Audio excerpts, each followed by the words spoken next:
Even আমি আশ্চর্য হয়ে গেছি, ভারতের মুসলমানরা আমাকে ফোন করে, ত্রিপুরা, কলকাতার মুসলমানেরাও, যে ভাই এটা রাম, তারা ভাবতেছে এখানে রাম মন্দির নির্মাণ হচ্ছে, এইভাবে আমাকে বলেছে। তাই বললাম আমি বিশদ ব্যাপারটা জানি না, আপনাদের জানাবো। আপনাকে সামনে পেয়েছি, প্লিজ আপনি শুরু থেকে বলেন কবে থেকে এটা আপনার স্বপ্ন, আগে বলেন এই স্বপ্নটা আপনি কবে দেখলেন, কারণ মানুষ আগে স্বপ্ন দেখে। আসলে আমার জন্মস্থান হচ্ছে এই গ্রামে, এই মন্দিরের পাশে, অর্থাৎ হচ্ছে 10 মিটার ডিফারেন্স হবে। জি আমি যখন ছোট, আমার বাবা বাঁশের কাজ করতেন, ডালিগুলা বিক্রি করতেন। আমরা মানে এটাকে বলা হয় কৃষিকাজের মতোই একটা জীবন নির্বাহ করতাম। কিন্তু আমার বাড়ির পাশে যেহেতু 1787 সালের একটি দেবত্ব সম্পত্তি ছিল, 1787 সাল, সেখানে এই জমিটি হচ্ছে দেবত্ব সম্পত্তি, সরকারি জমি না, কিন্তু সরকারি জমি না, প্লাস খাস জমি না। এক সেকেন্ড, এই যে অনেকে দাবি করতেছে এটা সরকারি জমি, রেলের জমিও বলছে নির্বোধের মতো কেউ, মানে এটা খাস জমিও না, সরকারি জমিও না। জি প্লিজ, দেবত্ব। এটা কোনো এক হিন্দু, যেমন আমি আজকে মন্দির করে মারা যাব, এটা যদি 100 বছর আসে, ওই ব্যক্তিরাই বলবে যে এটা এক হিন্দু এইগুলো করে গেছে, সরকার করছে না। কিন্তু এটা আমি আপনাকে ক্লিয়ার করি, যেহেতু আপনি আমাদের জন্য ফাইট করেন, সত্যর জন্য ফাইট করেন, ধর্মের জন্য ফাইট করেন, আপনাকে জানা দরকার যে আসলে মূল ঘটনাটা কি। ধন্যবাদ। আমার বাবা যে সময় মন্দির করার পোষণ করছিলেন, ওই সময় কিন্তু 100 ইট কিনে দেওয়ার মতো আমার সামর্থ্য ছিল না, বা আমার পরিবারের সামর্থ্য ছিল না। কিন্তু ছোটবেলা থেকেই অনেকজনের সেনাবাহিনী হয়, কেউ বড় বড় অফিসার হতে চায়। আমার সেই ছোটবেলার স্বপ্ন, এই মন্দিরের যে যে জায়গাটা ছিল, এখানে আমরা খেলাধুলা করতাম, ফুটবল খেলতাম, বিভিন্ন খেলাধুলা করতাম, হাডুডুডু খেলতাম। তখন ছোটবেলায় প্রশ্ন ছিল, এই মা কালীর মন্দিরটি যদি আমি কোনোদিন ভালো কোনো অবস্থানে যাই, তাহলে ভগবান তুমি আমাকে সেই সামর্থ্য দিও, আমি যেন এই মন্দিরটা কোনো একটা ঘর করে দিতে পারি মা কালীর। সেই স্বপ্ন, সেই সাধনা, সেই ইচ্ছা পোষণ আস্তে আস্তে আস্তে যখন আমি ঢাকা শহরে 2010 সালে যাই, এই পূর্ণভূমি ছেড়ে যখন মেট্রিক পাস করলাম, মেট্রিক পাস করে কাজের উদ্দেশ্যে যখন ঢাকা শহরে গেলাম, বিভিন্ন জায়গায়, যেহেতু নিম্ন বর্ণের লোক আমি, অনেক নিম্ন বর্ণের লোক আমি, হিন্দুদের মধ্যেও কিন্তু আবার জাত, বিভিন্ন ধরনের গোত্র আছে, বর্ণ আছে, এটা আপনারা জানেন হয়তো। সেই জায়গা থেকে আমি একটু আলাদা, মানে নিম্ন গোত্রের লোকই বললে আমি মানে নিজেকে পরিচয় দিতে গর্ববোধ করি। আমি একটু আপনার 30 সেকেন্ড নিব, দুঃখিত আমি আপনাকে ইন্টারাপ্ট করার জন্য। আসলে আমিও আপনাদের সনাতন ধর্ম যথেষ্ট করেছি বলবো না, আমি চর্চা করি, পড়ি। আসলে এটা একটা সময়ে গিয়ে এই জাতপাত আনা হয়েছে। আমি তো 700-800 বছর বা 1000 বছর আগে তো আপনার জাতপাত খুঁজে পাইনি। যাই হোক, সেটা অন্য বিতর্ক, আমরা পরে।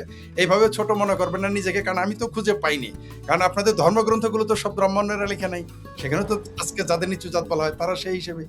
ওকে, প্লিজ ক্যারি অন। হ্যাঁ, পরে যখন ঢাকা শহরে গেলাম 2010 সালে, শেখ হাসিনা যখন ক্ষমতায় আসে, মানে নির্বাচন হয়ে গেছে, তখন আমরা আমি যাই সংসারের অভাব অনটনে, নিজের কিভাবে এই নিজের, মানে যখন আমার একটা ঘরও ছিল না, একটা বিল্ডিং ছিল না, ছাপড়া, টিনের ছাপড়া ছিল আমার। আমরা ছিলাম 5 ভাই 1 বোন।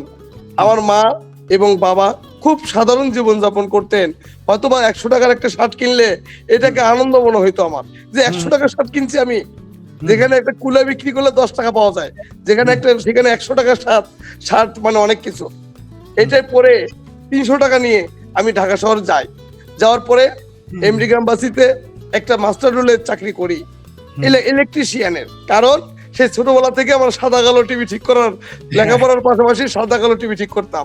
ওই যে একটা এক্সপেরিয়েন্স, এটা আমার গ্রামবাসী জিজ্ঞেস করলেই সবাই বলবে যে হ্যাঁ, যে আমি কিন্তু 2008 সালে এসএসসি পাস করছি, আমার বয়স কিন্তু বেশি না।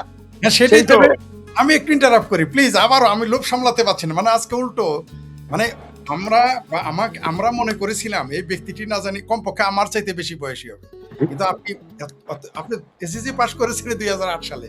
মানে আমি অবাক হয়ে যাই, আপনি এত বড় একটা প্রজেক্ট কিভাবে সাহস পেলেন, মানে কিভাবে, মানে আপনার স্বপ্নের আমরা তারিফ না করে পারছি। জি প্লিজ ক্যারি অন।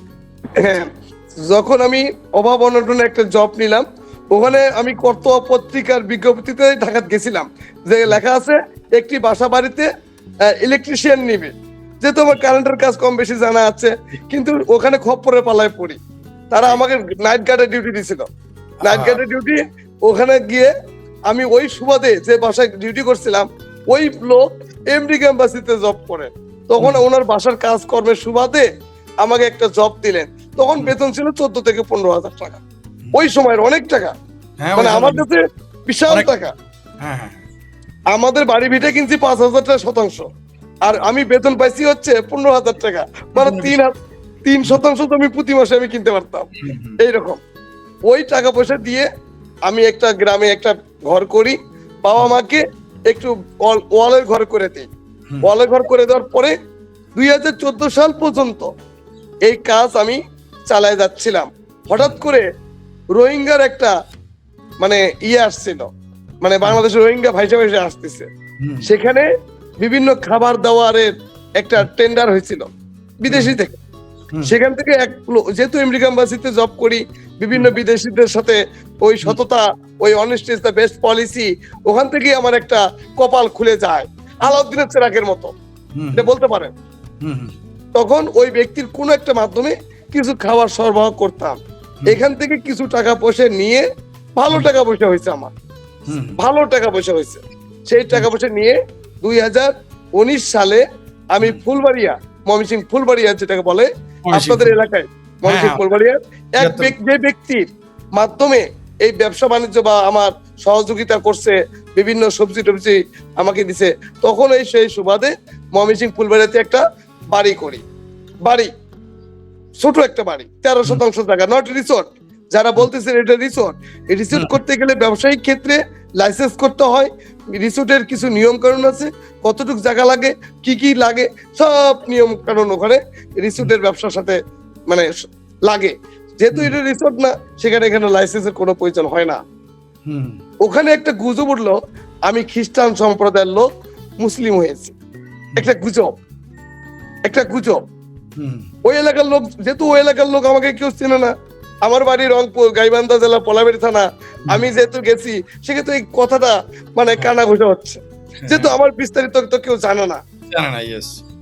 কিন্তু আমি ধর্মান্তরিত হই নাই, না হওয়াতে ওখানে এস্টাবলিশ করার জন্য এক মেম্বারের কাছ থেকে প্রত্যয়ন পত্র নেয়, যে রফিকুল ইসলাম নামে এক ব্যক্তি। হুম, সেই প্রত্যয়ন পত্র আসলে জমি যারা কেনে তাদেরকে রেজিস্ট্রি অফিসে যাওয়া লাগে না, আর যে জমি বিক্রি করে তাকে রেজিস্ট্রি অফিসে যেতে হয়। আমাকে যেহেতু রেজিস্ট্রি অফিসে যাওয়া লাগে নাই, খালি শুধু আমার মোবাইল থেকে একটা ছবি নিচ্ছে, আর হচ্ছে একটা প্রত্যয়ন পত্রিকাতে দলিল হয়েছে। ওই এলাকায় গুজব উঠছে আমি খ্রিস্টান, আমি খ্রিস্টান থেকে মুসলমান হচ্ছে অনেক কোটি টাকার এই মানে এলাকার মানুষকে। মানে আপনারা একবার খ্রিস্টান বানাইছে, একবার মুসলমান বানাইছে, মনের মাধুরী মিশিয়ে যা যা বলে এটা বলতেই পারে। যেমন আমার সম্পর্কে বলে, আমার এলাকায় বলে একবার আমি কাদিয়ানি হয়েছি, আরেকবার বলে খ্রিস্টান হয়েছি, আরেকবার বলে যে হিন্দু হয়েছি, আরেকবার বলে নাস্তিক হয়েছি। এগুলো আমার ব্যাপারে বলে। জি প্লিজ। আচ্ছা, পরে আস্তে আস্তে এটা গুজব ছড়ালো। কোনো এক সূত্রে কিছু দলীয় লোক, আওয়ামী লীগের বা কোন দলীয় লোক একটা মানে গুজব উঠলো এর কাছে কয়েক হাজার কোটি টাকা আছে, কয়েক হাজার কোটি টাকা আছে। তো আমি এখন চিন্তা করি, আমি ঋণও করলাম, এই বাড়ি করতে গিয়ে 60-70 লাখ টাকা ঋণ করলাম। আর বিশেষ করে আপনি জানবেন কিনা, ফুলবাড়িয়ার যে এলাকাটা, এটা সবচেয়ে গরিব একটা এলাকা, ময়মনসিংহের ফুলবাড়ি দরিদ্র এলাকা, রাইট? খুব গরিব এলাকা। এখানে যদি আপনি 500 টাকা দেন একটা নেতা কিনতে পারবেন আপনি। কি বলেন? এই অবস্থা? এই মানে একটা my experience, my life experience. জি জি। সেখানে বিভিন্ন নেতা ফেতা যখন আসা শুরু করলো, তখন আরেক পক্ষ, নেতাদেরও তো একটা পক্ষ বিপক্ষ আছে, তারা বিভিন্ন ভাবে মিডিয়াতে প্রচার করলো সে খ্রিস্টান, এই এলাকার লোকদেরকে সে খ্রিস্টান খ্রিস্টান ধর্মে ধর্মান্তরিত করবে। এই জন্য মানুষকে দান করতেছে, বিভিন্ন খাওয়াচ্ছে, দাওয়াচ্ছে, বিভিন্ন লোক আনাগোনা হচ্ছে। এইরকম গুজবে কিছু পত্রিকা আমার নামে ইয়ে করতে গিয়ে একটা ছেলের সাথে আমার পরিচয় হয়, মেহেদি হাসান মিরাজ। তার বাড়ি হচ্ছে ইয়েতে 30 সালে সে স্বাস্থ্য অধিদপ্তরে চাকরি করতেন। আপনি দেখবেন একটা ফেসবুকে র্যাবে ধরে নিয়ে যাচ্ছে 2জন ব্যক্তিকে, আপনি নিউজ দেখবেন, আপনি দেখবেন সেখানে ওই ব্যক্তি আমাকে ফোন করেছিলেন, যেহেতু এত বড় একটা সুন্দর বাড়ি, হয়তো বা আওয়ামী লীগের সাথে সবচেয়ে বড় সম্পর্ক থাকতে পারে। তখন উনি বলছিলেন যে আমি শালিকাতে আছি, মাগুরা শালিকায় ওর পোস্টিং হয়েছে, ও আসতে চায় 30 সালে, নিজ এলাকায় আসতে চায়, কিন্তু আমি তার সাথে কোনো টাকা পয়সা নেন আমি এইরকম আশ্বাসও দেই নাই। কিন্তু তার বিরুদ্ধে যে অর্থ আত্মসাতের মামলা আছে বা বিভিন্ন ঝামেলা হচ্ছে আমি এটা জানি না। তখন আমার কিছু নিউজ ওই আমি মানুষকে খ্রিস্টান বানাবো, আমার কিছু নিউজ ওই হাজার কোটি টাকা লোপাট করছি। মানে প্রথমে আপনার খ্রিস্টান বানাইলো, এখন বানাইতেছে আপনি হিন্দু হয়ে টাকা পয়সা কামাবেন, কিন্তু আপনি যে ঋণগ্রস্ত গুচ্ছগ্রামে থাকেন এটা তো মানুষ জানতেছে না। জি রাইট রাইট। আমি মানে আজকের যে খবরটা গুলো আমি কথাগুলো শেয়ার করতেছি, একটি বিন্দু যদি কোনো মিথ্যা বলে থাকি, মাননীয় জনাব তারেক রহমান স্যার পুরো ফ্লোর আপনার, আপনি মন খুলে বলেন, মানুষ জানুক, সারা বাংলাদেশ ভারতবর্ষ সহ পৃথিবীর অনেক মানুষ আপনার বক্তব্য শোনার জন্য প্রস্তুত রয়েছে। আপনার দাবি আমি বলতেছি, আমি কথাগুলো বলতেছি। এদিকে আমার কিছু নিউজ বিপক্ষের নিউজ, আবার ওর বিরুদ্ধে কিছু মামলা, মানে আত্মসাতের, মানে ও যখন আমাকে ফোন করা শুরু করলো, এনএসআই ওকে ধরতে গিয়ে আমাকে ধরছে। এখন আমার কাছে হাজার কোটি টাকা আছে। তখন র্যাবের এএসপি ছিলেন বিনা রানী, এএসপি টিকাটুলি 3। তখন উনি কি করছেন, স্বাস্থ্য দপ্তরের একটা ওই যেটাকে বদলি বলে, বদলির যে কাগজ লেটার, এই লেটারটা ও আমার হটস্পটে পাঠাইছিল। হটস্পটে পাঠাই দিয়ে যে বলছিল, হোয়াটসঅ্যাপে পাঠাই দিয়ে বলছে, দাদা একটু দেখেন তো। এখন আমার মোবাইলে তো ওই ইয়েটাই আছে, অ্যাপ্লিকেশনটাই আছে। এখন এনএসআই ওকে খুঁজতে গিয়ে আমাকে অ্যারেস্ট করছে। যখন আমাকে অ্যারেস্ট করতে গেছে, তখন ওরা জানছে বিনা রানী এএসপি ওই মহিলা খুব লোভী ছিল, খুবই সাংঘাতিক লোভী ছিলেন। আমাকে ধরার পরে বলতেছে, তোর কাছে তো 5-6 হাজার কোটি টাকা আছে, মানে 5-6 হাজার কোটি টাকা আছে। আমারও যদি এখন ধরতে পারে বলবে তোর কাছে 10,000 কোটি টাকা আছে, আমারও ধরলে বলবে। হ্যাঁ, তখন উনি একটা ফায়তারা করছিল। হঠাৎ করে আমাকে ফোন দিল এক লোক, যে হরিদাস, তোমার এক লোক গাইবান্ধা বাড়ি, তোমাকে সে হসপিটাল অ্যাক্সিডেন্ট হয়েছে, মহাখালীতে খাবার দাবার, মানে কাঁচা বাজারের সামনে একটা খাবার দাবার হোটেল আছে। আমি বাসা আমার উত্তরে, আমি দৌড় দিয়ে গেছি রাত্রে 3টার দিকে, যা দেখি একটা লোক লুঙ্গি পরা আছে, আমিও লুঙ্গি পরা, যেহেতু আমার গ্রামের লোক একটা অসুস্থ, ফোন আসছে, আমি দেখতে গেছি। এখন একটা লোক যখন হসপিটালে যাবে দেখতে, সে কি শেখ হাসিনার ছবি গোলায় ঝুলে নিয়ে যাবে? সে কি ভিজিটিং কার্ড নিয়ে যাবে শেখ হাসিনা? সে কি 4-5টা মোবাইল সাথে করে নিয়ে যাবে? যেহেতু সে মানে এমনিতে স্যাটিসফাই না যে কি যেন হয়েছে, কে অ্যাক্সিডেন্ট হয়েছে, সে হুঁশ জ্ঞানই নাই। আমি টাকা মানে মানি প্যাকেটে আমার পকেটে 600 টাকা ছিল, ওটা নিয়ে আমি সেই মহাখালী গেছি, যাই দেখি 4 পাশে র্যাপ দিয়ে মানে কালো টেপ লাগাই দিছে আমার মাথায়, পেঁচাই দিয়ে বলতেছে 5,050 কোটি টাকা দিয়ে আমার তোকে ছেড়ে দিই। আমি বলেছি, শ্রী হরিদাস চন্দ্র তরণী দাস, ডাচ বাংলা অ্যাকাউন্ট 6,070 টাকা আছে, 5,000 টাকা নিম্ন থাকতে হয়, ওই অ্যাকাউন্টে 5,000 টাকা থাকতে হয়, মানে সর্বনিম্ন 5,000 টাকা থাকতে হয়। এর কোনো টাকা থাকলে আপনি আমাকে সাথে দেন।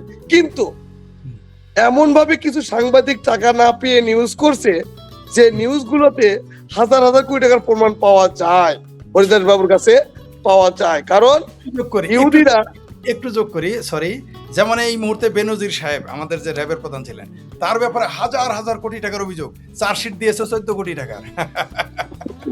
হ্যাঁ, মানে তখন দেখছে যে খ্রিস্টান দেশেরা খ্রিস্টান থেকে মুসলমান হয়েছে, তাহলে মনে হয় এর কাছে হাজার হাজার কোটি টাকা দিচ্ছে, মানুষকে ইমান নষ্ট করে ফেলাচ্ছে। তার মানে আপনার পরিচয় এখন, আপনি তো নিজে বলেন নিম্নবর্ণ হিন্দু, মানে হিন্দু, আবার আপনাকে খ্রিস্টান বানাইলো, মুসলমান বানাইলো, কত কিছু বানাইতেছে আপনাকে। জি প্লিজ। মানে পদে পদে নির্যাতিত হচ্ছে, আমি পদে পদে নির্যাতিত। আমি জানি ভালো কাজ, এরকম ভালো কাজ করতে গেলে এটা হয়।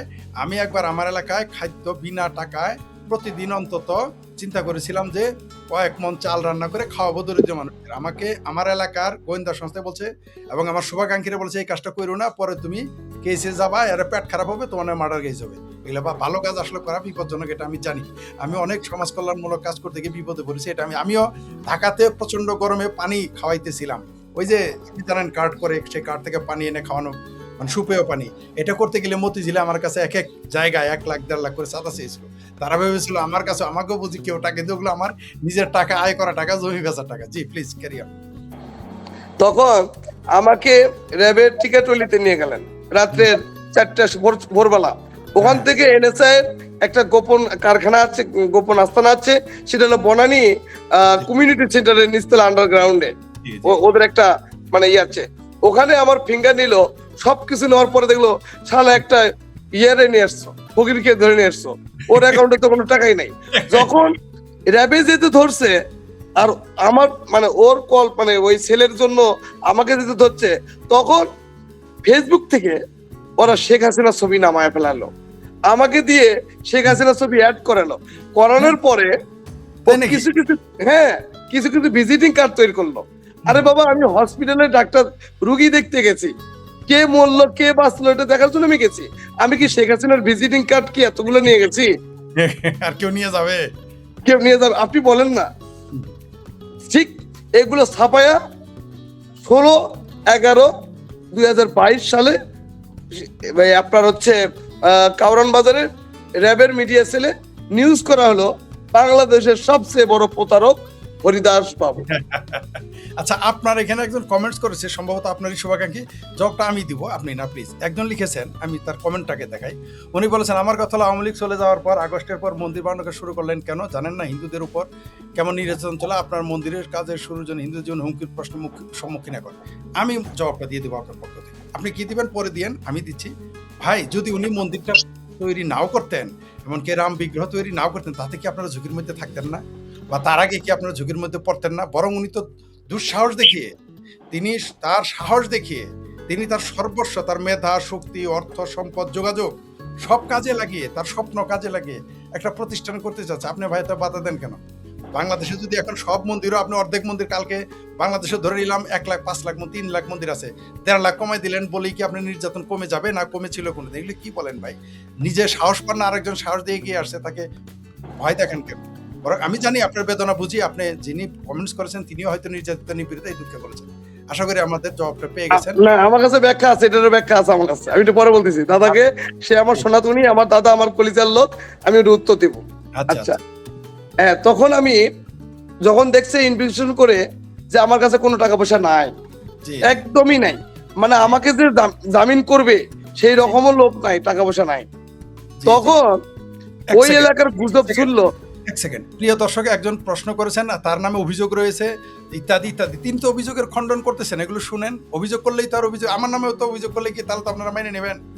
অভিযোগ করলেই তো একটা লোক অভিযুক্ত হয় না। বেনজির আহমেদের বিরুদ্ধে 1000 কোটি টাকা, হাজার হাজার কোটি টাকার অভিযোগ, তার এই বর্তমান সরকার তার বিরুদ্ধে তার দিয়েছে তদন্ত রিপোর্টে চার্জশিটে লেগেছে 14 কোটি। তো একটা লোক অভিযোগ করতেই পারে, অভিযোগ উনি তো খণ্ডন করতেছে, শুনেন। এবং উনি তো লাইভে আসতেছেন, উনি তো প্রতারক যদি হইতেন তাহলে লাইভে হিসেবে কথা বলার হিম্মত তার হাতে। এতটুকু আপনারা যদি না বোঝেন তাহলে আমাদের কিছু করার নাই। তবু আশা করি ওনার বক্তব্য, আপনাদের যে অভিযোগ আছে, অবশ্যই কেউ কেউ হয়তো আপনার পক্ষেরই, তারা চাচ্ছে আপনি অভিযোগ খণ্ডন করেন এবং আপনি অলরেডি করতেছেন। প্লিজ। হ্যাঁ, তখন আমাকে 2000 কয়েক মানে 13 থেকে 14 দিন জেল খাটার পরে, 13 থেকে 14 দিন ওরা প্রমাণ করতে পারে নাই যে আমি দুর্নীতিবাজ। ওই মামলা ছাড়া আমার জীবনে একটা মামলাও কেউ করতে পারে নাই। যদি হাজার হাজার কোটি মারতে হবে তাহলে তো অনেক জায়গা থেকে মামলা হওয়ার কথা ছিল। রাইট। মানে পরে তখন ডিবিতে নিয়ে গেছে আমাকে। ডিবিতে নিয়েছে না, আপনার নামে তো আমরা যে আমার মামলার বাদী কেন জানেন? র্যাবের একটা লোক, তার সে 400-500 মামলার বাদী, মানে বাদীও খুঁজে পায়নি আমার। ও আপনার মানে থ্যাংক ইউ ভেরি মাচ। প্রিয় দর্শক, আপনারা শুনলেন তো যে তার বাদী যে কে, সে বাদী কেউ খুঁজে পাওয়া যায় না। তাহলে অভিযোগটা কি এখন তো আপনারা বুঝতে পারতেছেন, তার বাদী খুঁজে, মানে আমার যে মামলার বাদী ও হচ্ছে, ওর কাজই হচ্ছে যখন কেউ বাদী না খুঁজতে পারে তখন ওই কামাল নাম টিকাতলি দেখবেন, খুঁজে দেখবেন, রাজধানী মার্কেটে ঘোরাফেরা করে। ওই 500 মামলার বাদী, সে 500 মামলার বাদী নাম হলো কামাল। তার কাজই হচ্ছে মামলার ভালো লোকদের কোনো বাদী না পাইলে উনি বাদী হয়ে মামলা করে। ধন্যবাদ এই তথ্য দেওয়ার জন্য। জি প্লিজ। হ্যাঁ, তখন আমি বের হওয়ার পরে আমি যেহেতু টেকনিশিয়ান, আমার তো পেশা আছে, তখন ওই ফুলবাড়ির বাড়িটা আমি বিক্রি করে দেই 80 লাখ টাকা। না, ওখানে আর যাওয়া যাবে না, আমি একবারই ভুল করছি, ওখানে আর যাওয়া যাবে না। তখন 80 লাখ টাকা বিক্রি করে কিছু ঋণ শোধ করেছি, হুম, যেহেতু আমি এই এলাকার অপরিচিত ব্যক্তি, আমার ওখানে কিছু দালাল বাটপার টাউট লোক যোগ দিয়েছিল। তারা বিভিন্ন ভাবে বিভিন্ন মানুষকে মানে উপস্থাপন করছে, ইনি আওয়ামী লীগের লোক, এই হরিদাস বাবুকে এই চাকরি সেই বিভিন্ন আক্কুম বাক্কুম। আপনি দেখেন, আপনি এক এলাকার লোক অন্য এলাকায় গেলে কি আপনি টাকা ধার পাবেন? না, আপনি ঋণ পাবেন? না, অসম্ভব, প্রশ্নই অসম্ভব। নিজের এলাকাতে আপনার ওই পাবেন না। পাওনা টাকাই ফেরত পাই না। Yes, right. তখন আমি 2024 সালে যখন সরকার পতন হয়, তখনই আমি বাড়িটা বিক্রি করি, হুম, তখনই বিক্রি করি।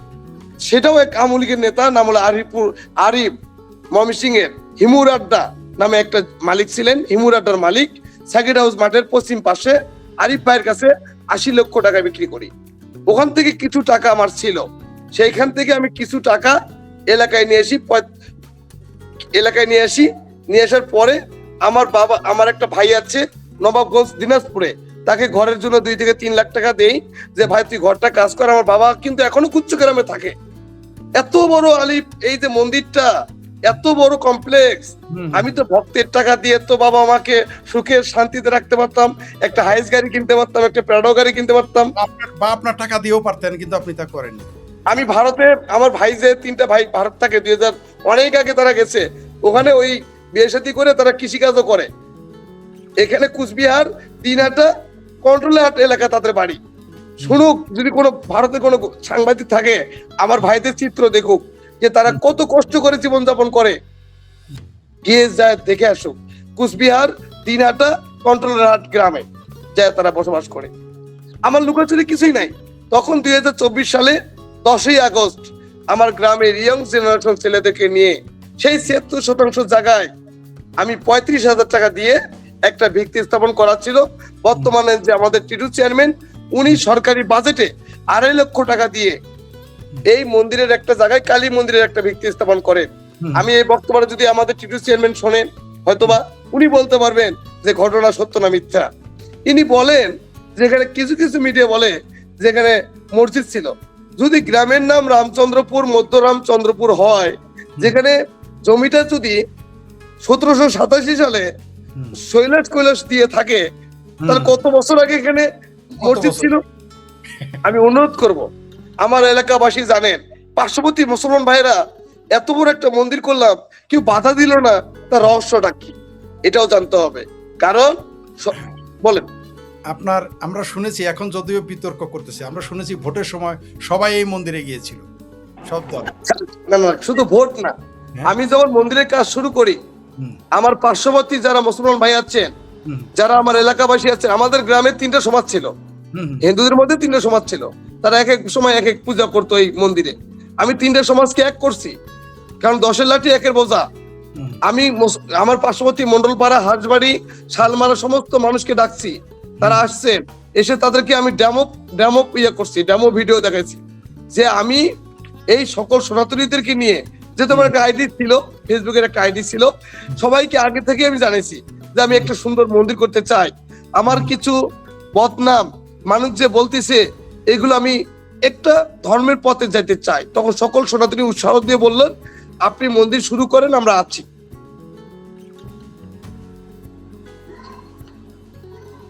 হ্যাঁ, তখন আমি আস্তে আস্তে আস্তে 35,000 টাকা নিয়ে, দেখুন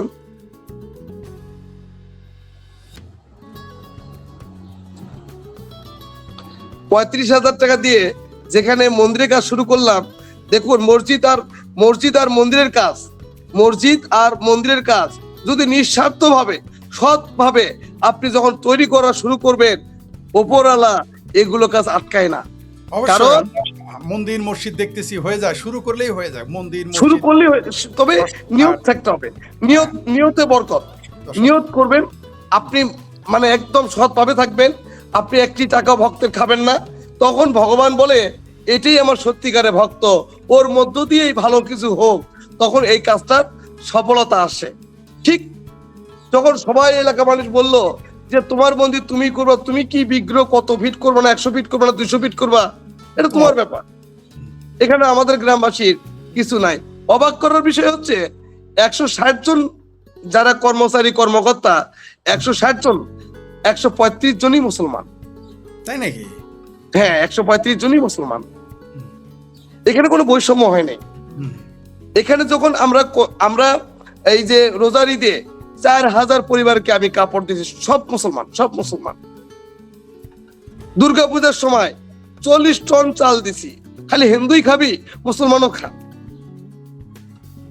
এখানে এই যে আমার কোরবানি ঈদে অনেক মানুষকে আমি কাপড় দিছি, কারণ সম্প্রীতির বাংলাদেশ। এই মন্দিরটি হয়তো আমাদের উপাসনালয় কেন্দ্র, কিন্তু মুসলমানদের এখানে ব্যবসা বাণিজ্য করে খাচ্ছে। তাদের অনেক দোকান, তারা দোকান দিচ্ছে, তারা অটো চালাচ্ছে, তারা বিভিন্ন ব্যবসা বাণিজ্য করে খাচ্ছে। শুনেছি এই অঞ্চলকে কেন্দ্র করে আপনারা হসপিটালও করতে চাচ্ছেন, এটা আমরা শুনেছি। আমি বলতেছি এখানে একটি কমপ্লেক্স 70% বাসা পাশাপাশি আমাকে বিভিন্ন জায়গা থেকে সনাতনীদের টাকা দেওয়া শুরু করলো। কেউ 1 শতক জমি দিছে, কেউ 20,000 ইট দিছে। এগুলো সমস্ত গোয়েন্দা সংস্থার কাছে আমি দিছি। তখন আমার চিন্তা হলো, খালি মন্দির করলে ধর্ম রক্ষা হবে না, তাহলে কি করতে হবে? ধর্ম শিক্ষা দিতে হবে এই সনাতনীদেরকে। তখন আমি গুরুকুল চালু করলাম, 400 ছেলে মেয়ে। ভালো কাজ করেছেন। গুরুকুল আমাদের ভারত উপমহাদেশের এটা ঐতিহ্য, খুব ভালো একটা কাজ করেছেন। তখন আমি গুরুকুল চালু করলাম। গুরুকুলে বিভিন্ন গ্রাম থেকে বাচ্চা নিয়ে এসে সকাল 6টায় ভ্যান দিয়ে, অটো দিয়ে সে বাচ্চাদেরকে নিয়ে এসে তাদেরকে পড়াশোনার মধ্য দিয়ে জ্ঞান অর্জন দিয়ে ধর্মটা কি এটা জানো।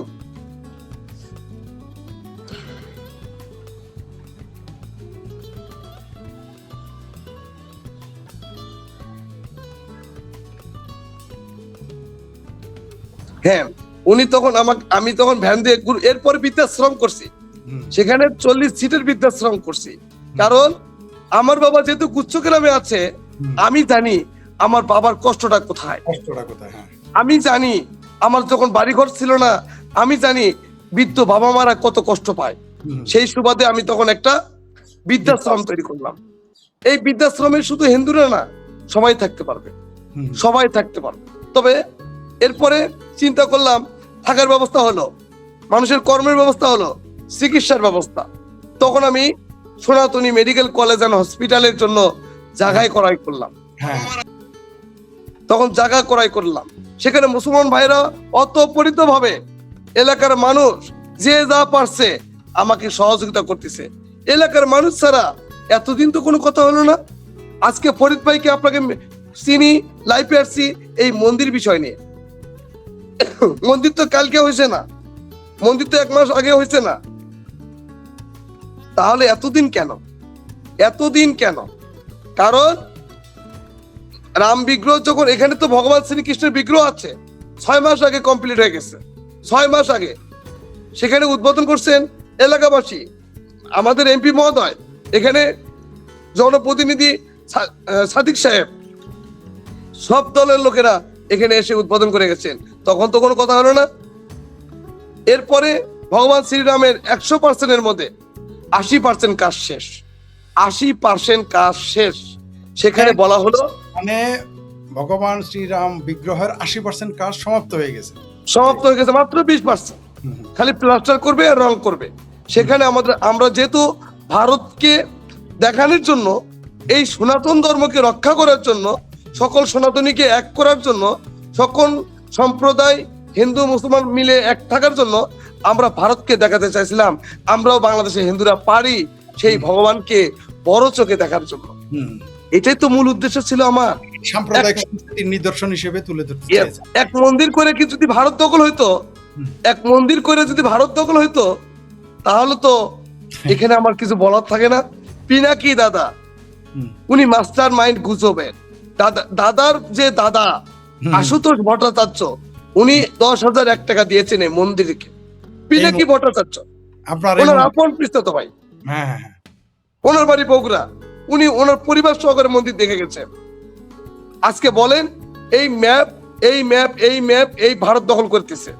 দেখুন, একটা মন্দির দিয়ে ভারত দখল হয় না, বরঞ্চ গাইবান্ধা জেলা তথাকথিত রংপুরের উন্নয়ন হইতো। বিভিন্ন দেশ থেকে ভক্তরা আসতেন, এই মন্দিরটাকে কেন্দ্র করে মানুষের জীবন পরিবর্তন হয়ে যেত, এলাকার জমি জমা দাম হয়ে যেত, শিল্প কারখানা তৈরি হইতো। আজকে রংপুরের বাসীকে তাদেরকে ধর্মের অনুমতি দিয়ে, ধর্মকে ব্ল্যাকমেল করে এই আজকে রাম মন্দিরের কাজ বন্ধ করা হলো। আমি জনাব তারেক রহমান স্যারকে বলতেছি, আমাদের স্বাধীনতা আমাদের 14 গোষ্ঠী বাবা দাদারা এই পাকিস্তানের সাথে যুদ্ধ করছে, করে সোনার বাংলা আমরা পেয়েছি। আমার সোনার বাংলা আমি ভালোবাসি। সেখানে যদি 20 বছরের মধ্যে যদি আমি ভারত যেয়ে থাকি, কোন ট্রেনিং নিয়ে থাকি, আপনি প্রমাণ করুন। যদি প্রমাণ করতে না পারেন, কালকে থেকে রাম মন্দিরের কাজ শুরু করে দেন। আমরাও এটা সেটা আমার আশা করি। চ্যালেঞ্জ, কারণ এটা আমার চ্যালেঞ্জ। এটা বাংলাদেশের মৌলবাদী শক্তি, স্বাধীনতা বিরোধী শক্তিরা, কারণ কোনো মুসলমানদেরও এত কোনো আপত্তি থাকার কথা না। কারণ 10 লক্ষ মসজিদ মাদ্রাসার দেশে একটা রাম মন্দির বা রাম মন্দির নির্মাণ হলে তাতে কি যায় আসে? আর এই বাংলাদেশে তো এমন কোনো অঞ্চল নাই যেখানে রাম নামে কোনো এলাকা নাই। রামচন্দ্রপুর, রামপুর, আমার গ্রামটার নামই তো রামচন্দ্রপুর। আমাদের যে গ্রামের নাম আমাদের যে এমপি মহোদয় থাকেন, আমাদের যে এমপি মহোদয় রামকৃষ্ণপুর। জি, তাহলে রামকৃষ্ণপুর আমার এলাকায় আছে, রামনগর, রামকৃষ্ণ আমাদের এলাকায় তো বাংলাদেশে কোথায় নাই। না না, আমাদের কিন্তু পার্শ্ববর্তী মুসলমানদের কোনো সমস্যা নাই। পার্শ্ববর্তী মুসলমানদের একটাই কথা, তুমি তোমার কাজ করো, আমরা তোমার পাশে আছি। সকল মুসলমান কষ্ট পাচ্ছে। বরং ওই এলাকা, আমি বারবার বলেছি যে ওই এলাকায় যদি এই আপনার কার্যক্রম চলমান থাকে এবং সনাতনীদের ভগবান রামচন্দ্রের বিগ্রহ নির্মাণ হয়, তাহলে ওই অঞ্চলের মানুষের অর্থনৈতিক প্রবৃদ্ধি বাড়বে, অর্থনৈতিক উন্নয়ন ঘটবে, কোনো সন্দেহ নাই। নিশ্চয়ই এখানে তো সব তার হিন্দু বাস করে না, এখানে মুসলমানও আছে, তাদেরও তাই। না না, আমাকে চেয়ারম্যানই তো 10,000 টাকা দিছে। আমাদের যে বর্তমান চেয়ারম্যান, টিটু চেয়ারম্যান, উনি যথেষ্ট ভাবে মন্দিরে সহযোগিতা করেন, সব সময় সহযোগিতা করেন। কই, উনি তো আমাকে বাধা দিল না, হরিদাস তুমি এটা কেন করতেছ?